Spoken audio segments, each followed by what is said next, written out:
ሰላም ጤና ይስጥልኝ። በመላው ዓለም የምትገኙ የተወደዳችሁ የጊዮን ድምጽ ቤተሰቦች የዕለቱን ዜናዎች ይዘንላችሁ ቀርበናል። ለቤቱ አዲስ የሆናችሁ ሰብስክራይብ፣ ላይክ፣ ሼር እያደረጋችሁ ቤቱን እንድትቀላቀሉ በአክብሮት ጠይቃለሁ።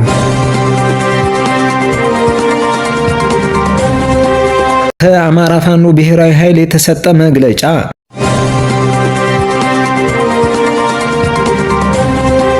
የጤና ባለሙያዎች ንቅናቄ ከፍተኛ አስተባባሪ ዶክተር ዳንኤል ፈንታነህ በባህር ዳር ከተማ ታሰረ።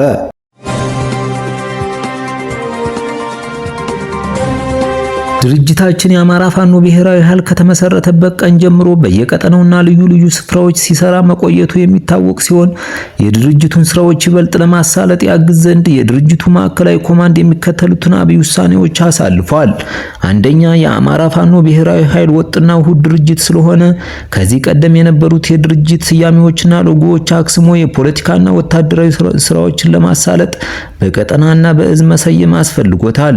ስለሆነ በአማራ ፋኖ ብሔራዊ ኃይል ስር የተዋቀሩ አደረጃጀቶችና የቀድሞ ስያሜዎች ከተጠቀሰው ቀን ጀምሮ የሚጠሩበት ስያሜ የሚከተለው መሆኑን ለመላው ህዝባችን፣ ሰራዊታችን፣ ለሚዲያ አካላት እናሳውቃለን።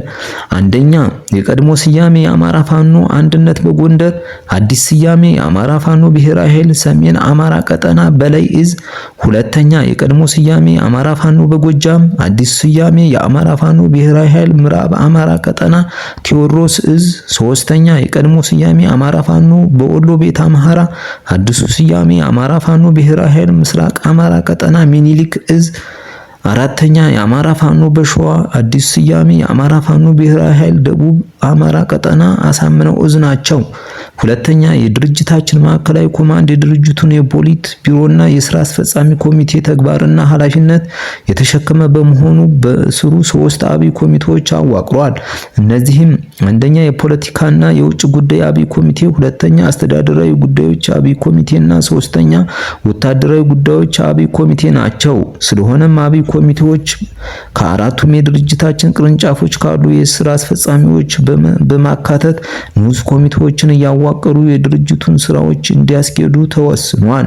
ሶስተኛ፣ በተጨማሪ ማዕከላዊ ኮማንዶ የድርጅቱን የማዕከላዊ ኮሚቴ አባላት፣ የስራ አስፈጻሚ ኮሚቴና የፖሊት ቢሮ አባላትን በአጭር ጊዜ ውስጥ እንዲቋቋሙና ድርጅቱ በህዝባችንም ሆነ በሀገራችን የሚጠበቅበትን ግዴታዎች እንዲወጣ ውሳኔዎችን አሳልፏል። የድርጅቱ አካል ሆኖ በዚህ መግለጫ ከተጠቀሰው ስያሜና ሎጎ ውጭ መጥራትም ሆነ መጠቀም አይቻልም ይላል መግለጫው።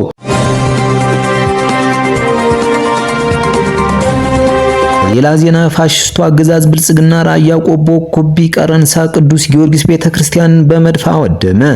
ምስራቅ አማራ ኮር ሀውጃኖ ክፍለ ጦር ቁልፍ ይዞታዎች ናቸው ያላቸውን አካባቢዎች ለማስለቀቅና ለመቆጣጠር ጥረት አድርጎ ያልተሳካለት ፋሽስቱ አገዛዝ ብልጽግና ዛሬ ራያ ቆቦ ጮቢ በር በተጠመደ መድፍ ዛሬ ሰኔ 19 2017 ዓ.ም ንጋት ጀምሮ የገጠር ታዳጊ ከተሞችን ኢላማ ያደረገ ድብደባ እየፈጸመ ያለ ሲሆን ራያ ቆቦ ኩቢ ቀረንሳ ቅዱስ ጊዮርጊስ ቤተክርስቲያንን ሙሉ ለሙሉ አውድሟል። ንጹሃንን ኢላማ ያደረገ የመድፍ ድብደባ ከቤተ ክርስቲያኑ በተጨማሪ ትናንት ሰኔ 18 2017 ዓ.ም አንድ ታዳጊ ህፃን በዲሽቃ በከባድ ሁኔታ ቁስሎ የቤት እንስሳትና ንብረቶችንም አውድሟል።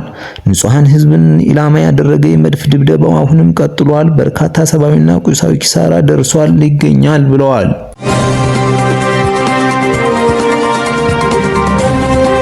የኢትዮጵያ ጤና ባለሙያዎች ንቅናቄ ከፍተኛ አስተባባሪና በባህር ዳር ዩኒቨርሲቲ የመጨረሻ ዓመት ማህፀንና ጽንስ ስፔሻሊስት ፕሬዝዳንት ዶክተር ዳንኤል ፈንታነህ በአማራ ክልል ባህር ዳር ከተማ በቁጥጥር ስር መዋሉን ምንጮች ለአዲስ ስታንዳርድ ገለጹ።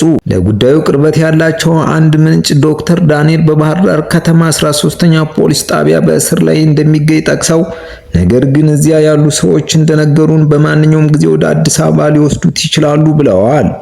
ዶክተር ዳንኤል በጤና ባለሙያዎችና በህብረተሰቡ ዘንድ ሰፊ ተቀባይነት ያገኘውን ዶክተር ደቦል የተሰኘ የፌስቡክ ገጽን በመጠቀም በጤና ባለሙያዎች ንቅናቄ ላይ ጉልህ ሚና ተጫውቷል። የጤና ባለሙያዎች ጉዳዩን በተመለከተ ሂዩማን ራይትስ ዛሬ ባወጣው መግለጫ የኢትዮጵያ መንግስት በቁልፍ የጤና ባለሙያዎች ማህበራት ላይ የጣለውን እገዳ በአስቸኳይ እንዲያነሳና ያልተፈቱ የጤና ባለሙያዎችን ጥያቄዎች እንዲፈታ ጠይቋል።